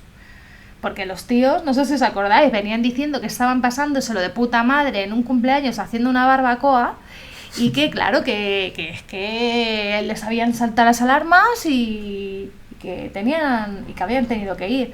Fue curioso porque los palos recuerdo verlos con puntas, con clavos. Sí, llevaban puntas los palos. Era como las películas, llevaban... Bueno, bien comisaría dando explicaciones aquel día. De qué hacían aquellos, no nosotros. Cuenta, ahora cuenta aquí que la parte que a ti te toca, que tú también lo viviste, cuando les comentaste, le metiste ahí el rollo de lo del Airsoft. Dijiste, pues nos encontramos una chaqueta de Airsoft y tú juntaste las dos ideas de chaqueta de Airsoft, lugar a mano, y le dijiste al tío, no, es que aquí hay unos chicos que vienen a jugar a Airsoft y nos dieron permiso. Y dice, sí, claro que sí, ¿te acuerdas? Me acuerdo perfectamente. Pero bueno, eso lo dejamos para otro programa. Sí, no, y aparte, fíjate lo que son las cosas, que nosotros siempre dejamos los coches aparcados lejos y que Yuya dijo, ¿qué va a pasar? Y yo lo dejo aquí, ¿qué va a pasar? Pues cogieron, llegaron y bloquearon. Pues pasó que le bloquearon el coche. Seguimos con otro comentario. Se trata de un señor que vive en un hostal abandonado con permiso de los propietarios. Cuando vuelvo del trabajo a veces lo visito y todas las noches hace vídeos en directo por Facebook contando historias. Cuando hablas con él o ves uno de sus vídeos te das cuenta que es una persona muy inteligente y muy manitas, que sería capaz de trabajar de lo que él quisiera. Pero un día cayó en la bebida, perdiendo su familia y viviendo de manera marginal en ese lugar abandonado. Este comentario lo ha hecho otro histórico del Urbex, Diesel. Bueno, este comentario a mí me gusta pues para que vea que la gente también que no todo es personajes estrafalarios, seguratas, guardias borrachos y cosas por el estilo. Que también pues mira, pues te encuentras gente que realmente te da pena encontrarlos en dicha situación, la verdad. Continuamos con el siguiente. Hace tiempo fui con mi novia a una antigua fábrica de colchones. Un buen sitio, ¿no?, para ir con la novia. Y nos encontramos a varias personas dentro. Y una de ellas nos hizo un tour por las instalaciones. Al final nos acabó dando tomates de su huerto. Oye, esto es un negocio, pero importante. Vas a por un abandono, a una fábrica de colchones y te dan tomates. Cuando el hombre no tenía ni para una camiseta. Nos hicimos amigos de él y estuvimos un tiempo que íbamos a verlo y a llevarle cosas. Le comprábamos cosas para su huerto y el hombre más feliz que nadie. Hasta que un día fui y ya no estaba. En su momento ya nos comentó que se creía era un sitio donde hubiera playa. Por Unhabited Areas VLC. Muchas gracias a dicho explorador por enviarnos un comentario. Voy allá yo con el último. En el Harold Wood Hospital de Londres, se puede decir, porque hace más de 10 años que lo derribaron, un complejo hospitalario enorme de varios edificios que estaba completamente vigilado. Los de seguridad nos vieron cuando estábamos mirando el edificio desde la calle y salieron a hablar con nosotros. Les dijimos que éramos exploradores urbanos de España y les gustó tanto el rollo que nos dejaron entrar. Incluso nos abrieron algunas puertas y pabellones. El sitio era tan enorme que la exploración duró 2 días, en los cuales pudimos campar a nuestras anchas por todo el complejo. Incluso nos íbamos parando a saludar a los vigilantes de seguridad que nos íbamos encontrando por los pasillos. Cuando terminamos, esa misma tarde, les regalamos una caja de cerveza por lo amables que fueron con nosotros. Esto ha sido por UMPI. UMPI, otro histórico de la exploración urbana en España, del KGB, y también, UMPI fue de los primeros exploradores españoles que comenzó a salir a explorar al extranjero y a hacer euroquedadas, a relacionarse con otros exploradores, cuando las hacían sobre todo en Bélgica y en Holanda, que recuerdo que las organizaba Stewie, si no me equivoco. Sí, señor, y me gustaría añadir, yo estuve ahí, estuve con él, y las cervezas eran Coronitas, muy ingleses todos, pero eran Coronitas. No, seamos serios, eso no fue cerveza, no regalaréis cerveza. Bueno, pues muchísimas gracias a todos los que nos han enviado sus comentarios, sus experiencias. Bueno, y gracias también a vosotros por participar en estas locuras. ¿Y más locuras que habrá? No, la verdad es que, ojito, porque me están escribiendo mucho y me está felicitando mucha gente, incluso gente que no tiene que ver del mundo del Urbex, que les parece que es una cosa muy original y que les está gustando mucho. Así que yo, por mí, hasta que nos cansemos. Gracias por invitarnos, Leone. Muchas gracias. Un abrazo.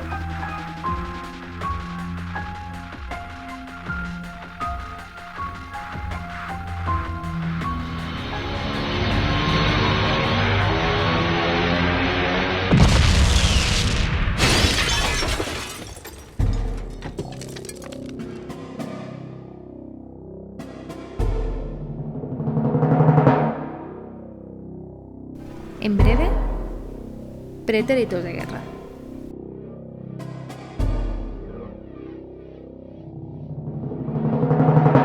Buenas noches, cadetes. ¿Qué tal va? Volvemos a esos momentos bélicos, olvidados o no, con esas estructuras abandonadas que nos va a presentar Sienar. ¿Qué tal, Sienar? Muy buenas noches. ¿Qué eres más, de Apocalypse Now o la Cruz de Hierro? Por Dios, de la Cruz de Hierro, hijo mío. Pues entonces ahí discrepamos. Yo soy más de Apocalypse Now. Es que tú eres más de horrores, yo soy más de Cruz de Hierro. Porque sé dónde crece, yo he estado en Rusia. Aparte, ¿sabes ruso también? Un poquito. Tú, ante una eventual invasión de Putin de Europa, intentaremos estar cerca de ti. Haríais bien, son buena gente. Parece, se han portado mal, pero en realidad son buena gente. Sí, no, si estoy de coña. Pues nada, hoy vamos a hablar de dos sitios. Los dos yo los he visitado. Uno es son sitios conocidísimos, por eso los nombramos. Son sitios donde mucha gente va, como digo yo, a desvirgarse en el Urbex. Son de los clásicos, y algunos incluso están hasta en, como lo de la pirámide, están hasta en panfletos publicitarios de la zona. Uno es el hospital de la Marina. Ahí fui yo a explorar contigo. Ahí hicimos una... Sí, que estuvimos primero en la cárcel de Celda 211. Efectivamente. Yo creo que sí que fuimos a la Marina. Sí. Ese mismo día, efectivamente. Sí, yo recuerdo que fuimos, pues, exploradores de Cataluña y de Valencia. Fuimos a la cárcel de Celda 211 cuando estaba recién abandonada, que no estaba tan vandalizada. Y era invierno, y quien sepa dónde está esa cárcel, joder, madre mía, y nos quedamos a dormir con un par. Casi no dormimos, del frío que pasamos.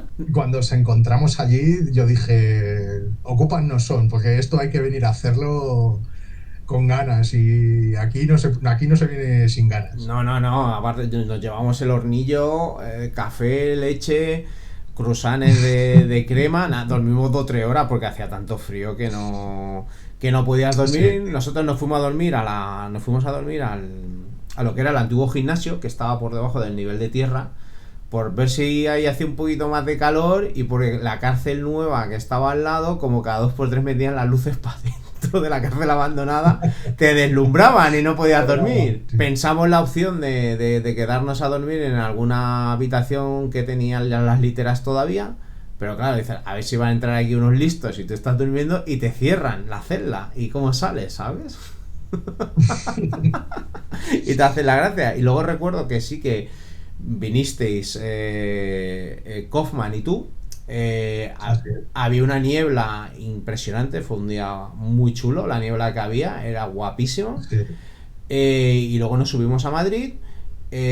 Cosas de la vida. En la cárcel que estaba al lado, la cárcel que funcionaba, no vino ningún policía. Estando en el hospital de la Marina, vino la policía. Pero no por nosotros, porque como se suele decir, una de las reglas de la exploración urbana es no ser visto al entrar y salir, no hacer ruido. Era porque había allí un grupo de gente que nosotros nos pensamos que habían pedido permiso, pero no, estaban jugando a Airsoft, vestidos de militares.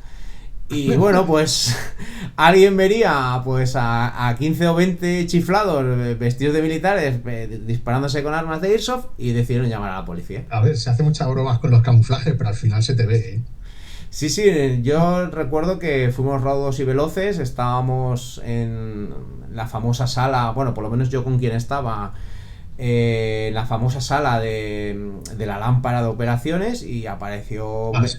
Medusa chillando. Algo tiene que pasar. Miramos por una ventana y ahí estaba la autoridad. Pasa que, bueno, igual que he dicho, no ser visto al entrar, pues no ser visto al salir. Entonces no nos pillaron a nadie. Pillaron a los que estaban de camuflaje jugando a eso.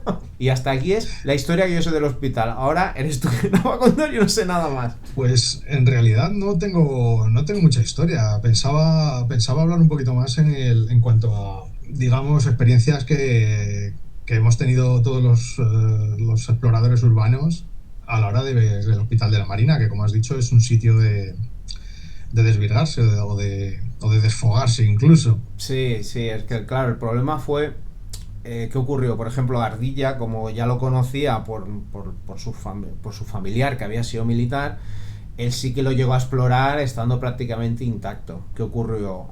Lo emitieron en un programa que es Cuarto Milenio, y en la época de Cuarto Milenio es que lo seguía muchísima gente. Aquello era... A ver, que ahora seguro que lo sigue mucha gente, pero Cuarto Milenio, cuando lo emitían hace 10-15 años, aquello para mucha gente era como una especie de evento, porque los programas, claro, los programas del paranormal estaban muertos, y el que emitían eran los mismos temas de siempre que veían los cuatro, y fue muy rompedor Cuarto Milenio, y tuvo un fandom y unos seguidores muy grandes. Entonces, ¿qué ocurrió?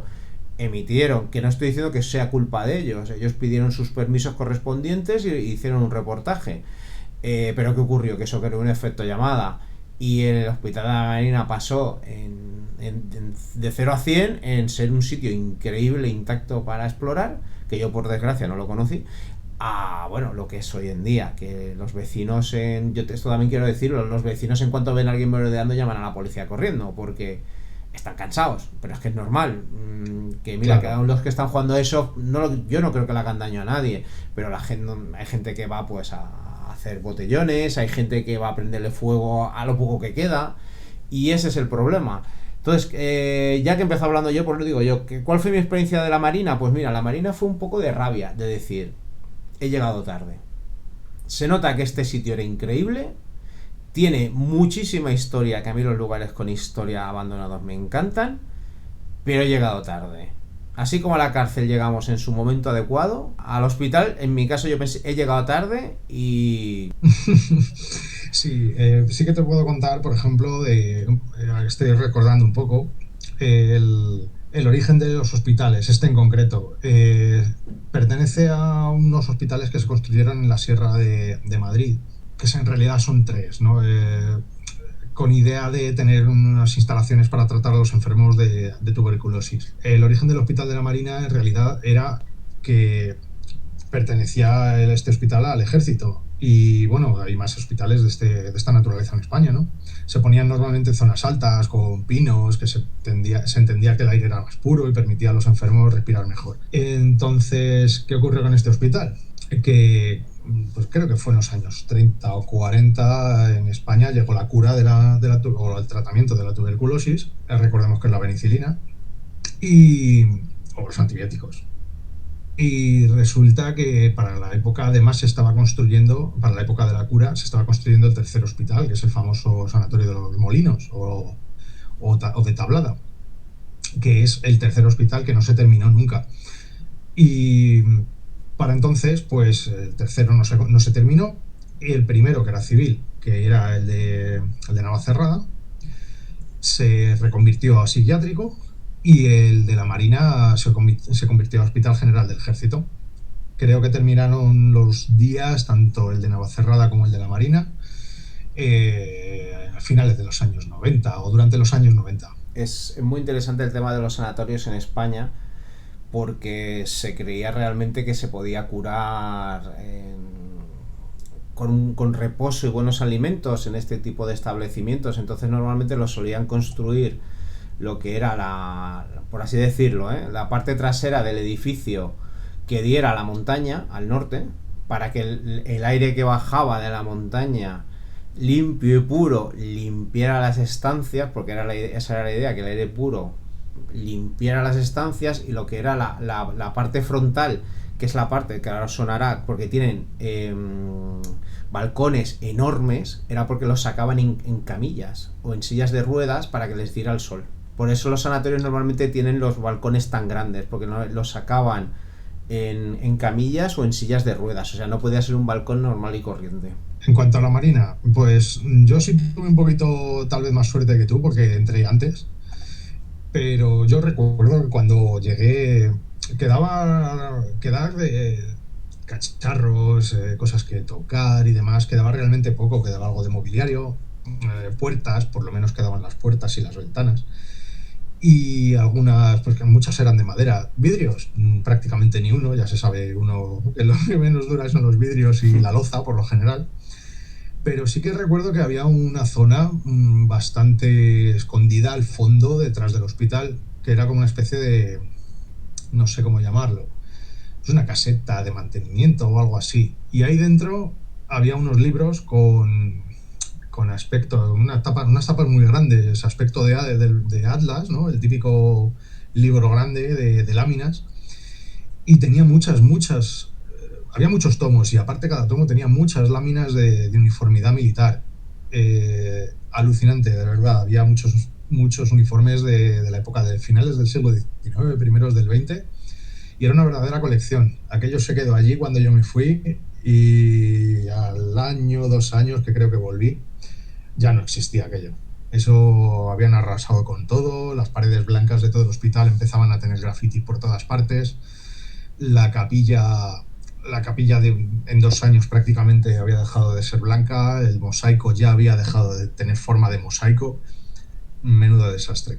Es por desgracia el destino de los lugares abandonados. Por eso siempre hemos digamos persistido en preservarlos y tratarlo esto con una pequeña, con secretismo, comentarlo solo entre amigos, gente que confías, que sabes que no se lo va a llevar, pero al final siempre alguien destapa la olla y mal tema.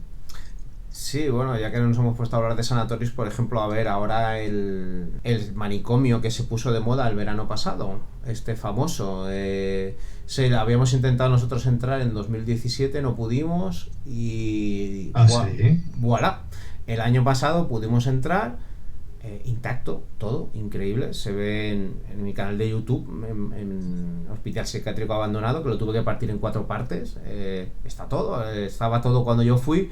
6 proyectores OSA de cine de los años 50, incubadoras, máquinas de dentista, pero de los años 20, 30. Eso está todo en mi canal de YouTube. El pabellón allí con el pabellón de baloncesto, con su cafetería, con las máquinas guapísimas de tabaco antiguas, todo. Bueno, pues ¿qué ocurrió? No quiero decir el nombre, pero el típico que por dárselas de algo y llamar la atención, no sé por qué, puso la provincia. Ya estamos. Pues ya está. Yo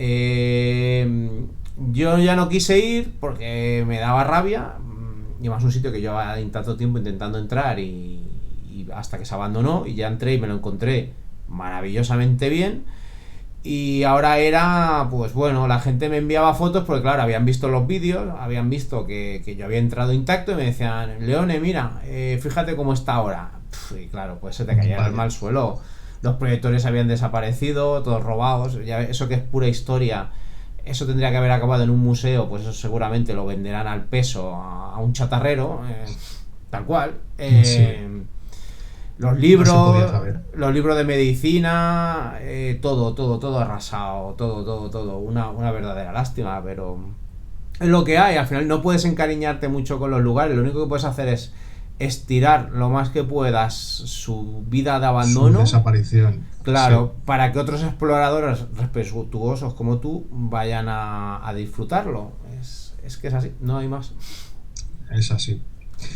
Mira, como lo has comentado, lo de la provincia, un sitio que visité con vosotros precisamente en el norte de España. Además que fue solo con vosotros porque el resto de la quedada se deshizo. Sí, ya sé, sí que acampamos. Tú dormiste en el Que coche y acampamos nosotros después. en una tienda de campaña. Así es. Y este sitio apareció precisamente en el foro una persona que sospechamos que era el vigilante.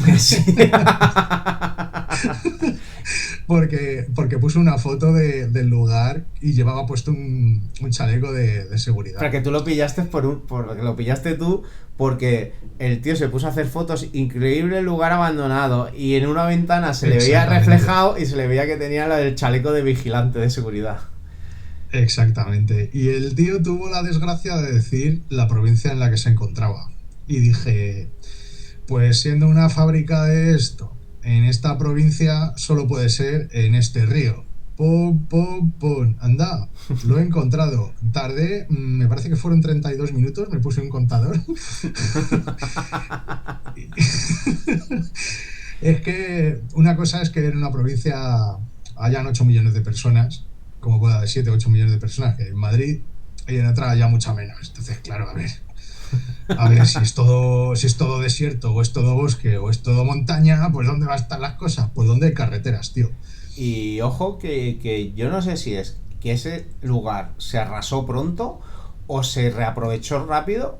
Yo creo que las únicas personas que se la he visto, tú, Medusa y yo, que fuimos, no le he visto a nadie más. Hasta donde yo sé, este lugar sigue sin encontrarlo nadie. Sí, o sea que sigue abandonado y... Claro, mira, hoy que este fin de semana he estado muy cerca, podría haberme acercado, pero no he tenido tiempo. Me pillaba realmente cerca y con haber pasado por delante para haber comprobado un poquito el estado, te lo podría haber dicho. Pero bueno, creo que lo podré comprobar dentro de un mes, así que no me preocupa. Hostia, pues... Podríamos hacer otro programa. O sea, eso, mira, si no me falla la memoria, yo creo que allí iríamos en 2011, más o menos. Puede ser. O sea, 2011, 2012 ya no creo, 2011, porque era cuando yo todavía vivía en Cataluña y tú, pues, han pasado ya 12 años y parece que está ya todo explorado y cartografiado en el Urbex, y fíjate que hay sitios que aguantan una década sin que vaya nadie, ¿eh? ¿Recuerdas la lechuza? ¿Qué susto nos pegó? Sí, es que también nos estaba cayendo la noche. Y fue un plan, sí. Venga, vamos rápido a explorarlo, vamos rápido. El sitio tenía su encanto, era muy chulo donde estaba y no era algo espectacular, pero era un sitio muy chulo. Que es que eso también... Un día tenemos que hacer un debate, que ya lo dije en el anterior programa, pero tenemos que juntarnos a hacer un debate. Yo, por ejemplo, cuando empecé en el Urbex, yo era meternos en minas abandonadas, en oquedades bajo tierra, y era vivir aventuras, y eso ha cambiado ya mucho. Ahora ya si no encuentras una casa con todo, con las fotos, que yo las tengo, pero que parece que ahora mismo el Urbex es solamente eso, y no, por suerte el Urbex es muchísimo más. Está la infiltración, está el tema subterráneo, y todo eso parece que ha quedado como muy aparcado, y ahora es o pongo la casa a la abuela con todo, o el palacio de Francia con todo, o no me toman en serio. Dime. ¿Sabes lo que acabo de encontrar revolviendo entre las fotos en mi PC? Dime, a ver. Fachadas de la Marina de cuando lo visité yo y fotos de los libros con uniformes. Ah, pues esa ya me las pasarás. Vale, y entonces, ¿quieres que hablemos ya del siguiente lugar o tienes algo más que comentar? Pues sobre la Marina yo creo que no, podemos pasar. Venga, pues ahora viene la pirámide de los italianos, que antes de que tú empieces, quiero pedir perdón. Porque yo el vídeo lo publiqué ya hace 4 o 5 años y cometí un error. Dije que que estaba en Cantabria, pero por 300 metros está realmente en Burgos. Eso es así, voy a comprobarlo. Sí, creo que son por 350 metros, está en Burgos, no en Cantabria.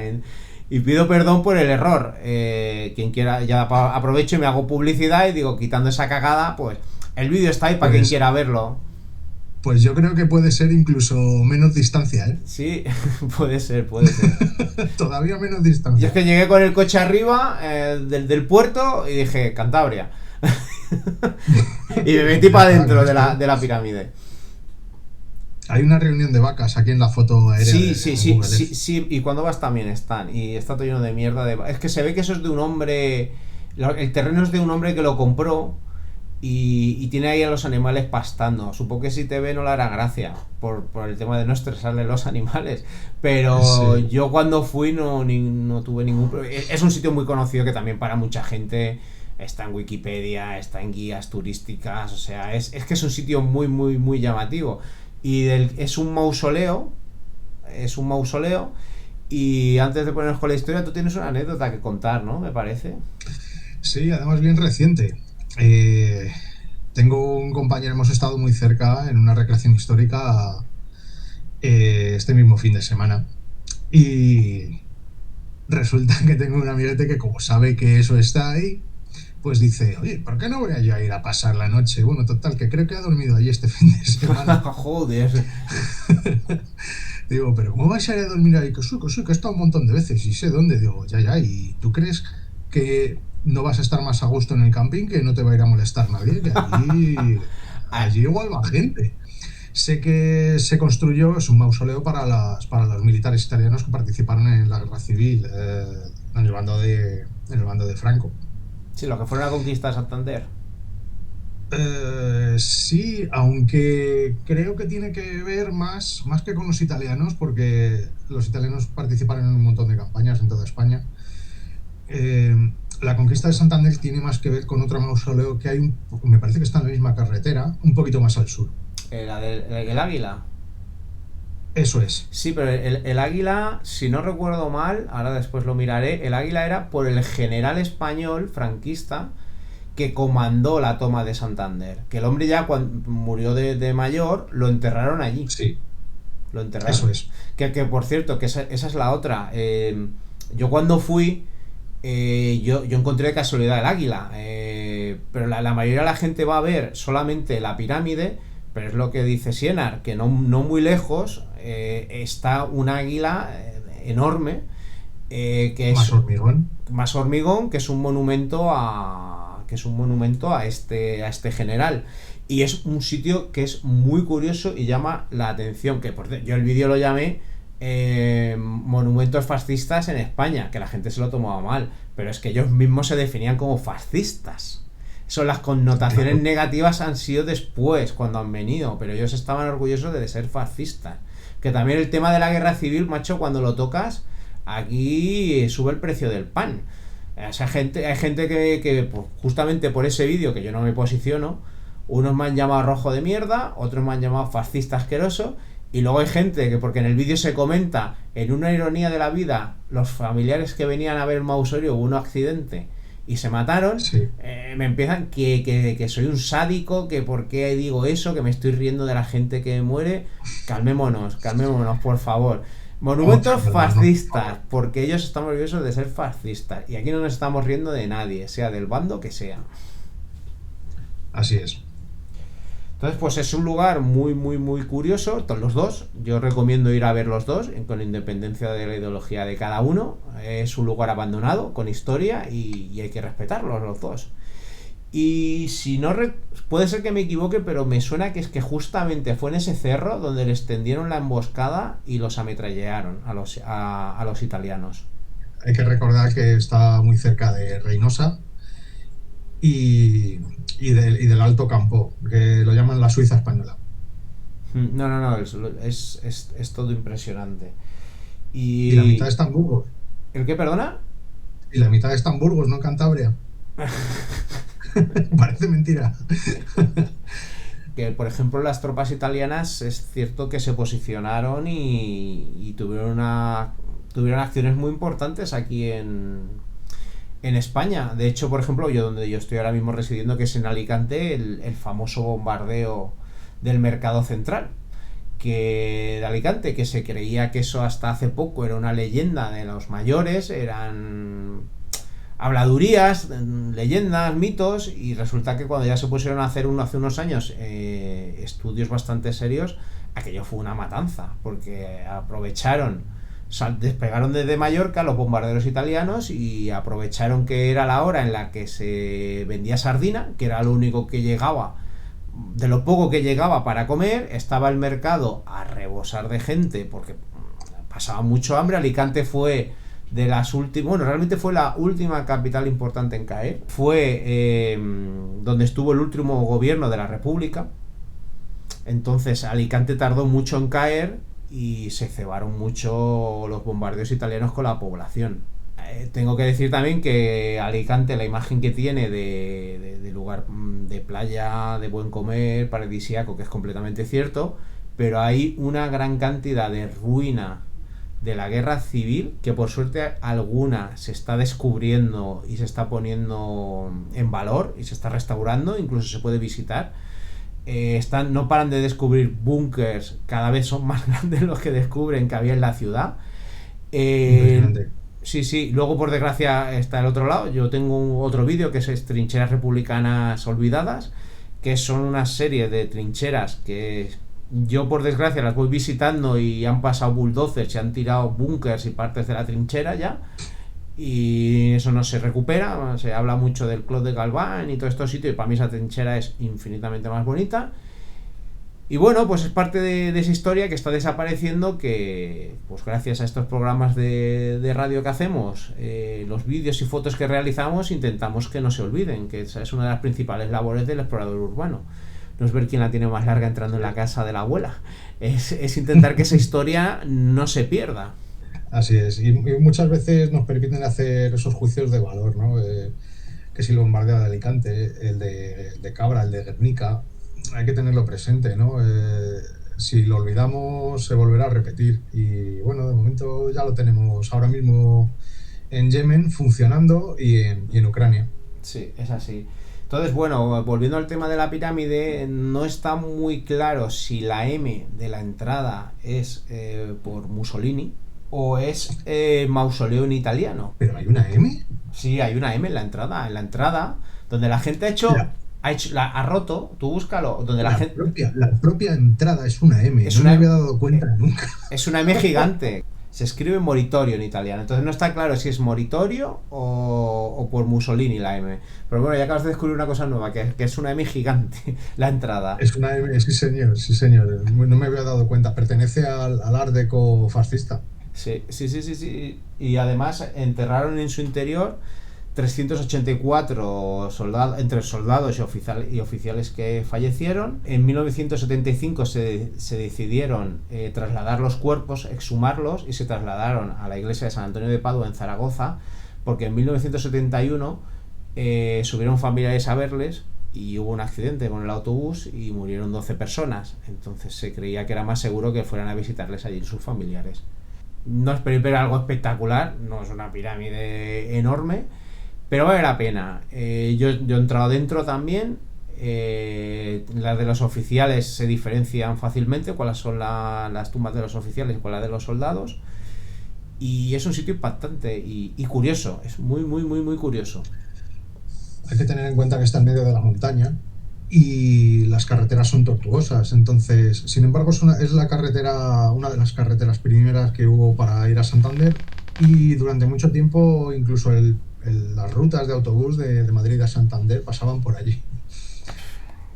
Es que España antes parecía más grande de lo que es realmente antes, porque con las carreteras que teníamos, pues España parecía más grande. Sigue siendo grande. Pienso que, a ver, si estás empezando, pues ir a ver la Marina, bueno, si estás empezando, sí, pero yo creo que de la Marina ya queda muy poco que contar, ciertamente. Y además es eso, corréis el peligro que los vecinos no dudan ni un segundo en llamar a la policía. Y ya la pirámide de los italianos, pues hombre, a mí sí que me parece, y si de paso podéis ir a ver el Águila, yo creo que vale muchísimo la pena. Y ya digo, ya que vais hasta allí, los paisajes son impresionantes, se come muy bien, podéis bajar a Santander, podéis ir dirección Burgos, todo ese valle, como ha dicho Sienar, es muy muy bonito y yo creo que vale muchísimo la pena.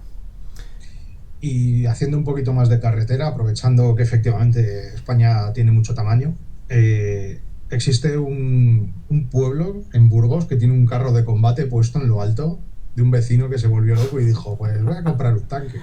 Loco, y lo puso ahí arriba. No lo sabía esa yo. Y ahí está, sí, ampliando el turismo bélico se puede hacer.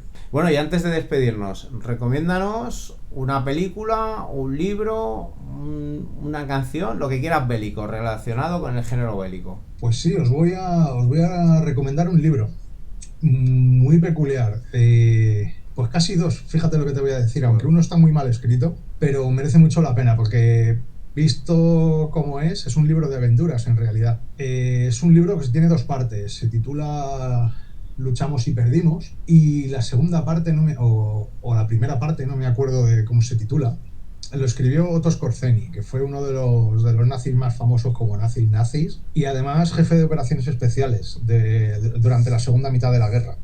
Este hombre falleció en Madrid en el año 75 y hay un montón de documentales, creo que era de La Sexta.